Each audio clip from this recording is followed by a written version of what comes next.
So Leith and Edinburgh are completely steeped in history, but did you know about their connection with gin? I've come down today to the opening of a new distillery to find out more. Our first distillery is up in Shandwick Place, and we've got a visitor centre up there. But we wanted to put a proper workhorse into Leith. Leith has a massive history with gin. In the 17th century, Leith was a massive port. It was bigger than the port of Glasgow. We used to have great trade with the Baltic nations and Northern Europe. And from that, gin was imported here. It was called Jenever. What's the Jenever gin? Jenever's a Dutch gin. You've heard of Dutch courage? Yes. Well, Jenever is what they used to take before they went into battle. The thing about Jenever that's reflected here is that it was juniper forward. So all of our gin is juniper forward. So the main constituent parts you get in the botanicals is juniper. And then it stopped. There was a Low Countries War, so we made our own. And in the 1700s, there was 400 gin stills in Edinburgh. And the majority, 400 gin stills in Edinburgh. A majority of them were in Leith, and a majority of them were unlicensed stills. So there's a huge history of gin associated with Leith, and it's something that we wanted to pick up on. I'm not a distiller by trade, you know, and I think it's so important that we have a quality-led product. So we have entered into a partnership with Heriot Watt, which is the only school of distilling in the UK. We had a lot of American people coming across to take the course, and so we've got a KTP, which is a knowledge transfer partnership. Right. So we work with them in lots of different ways.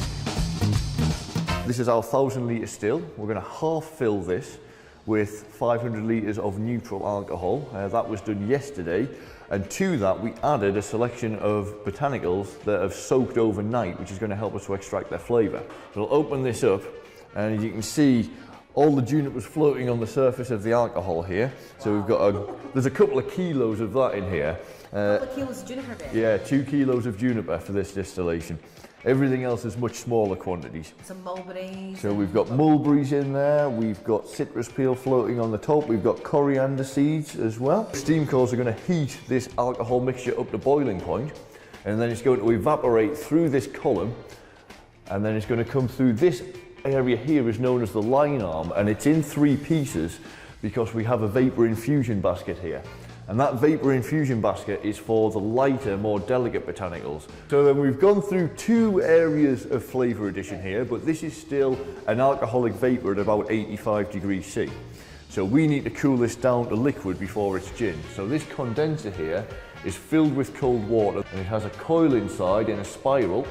So the vapour will go around and around this spiral coil, and the cold water around it will cool it through the pipes.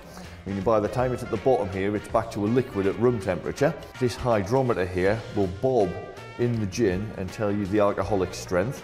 Basically, the further it sinks, the more alcoholic it is, because alcohol is less dense than water. The reason we've got an open area is so we can take off sampling. Because what we do is we do a heads and a tails cut point. So all of the good flavour in gin is in the middle section. So the very start and the very end have unpleasant flavours that might taint the batch. You probably get more of an idea of the flavour by holding your nose to it and getting an idea if there's any kind of like off notes in there. So to be a distiller as well, you have to have a clear sense of smell? You definitely, yeah, you need a little bit of sensory training so you know how to pick up subtle changes in smells. So very skillful job. Yeah, it does take practice. It's not just sitting here and drinking gin all day. You do have to really focus on it.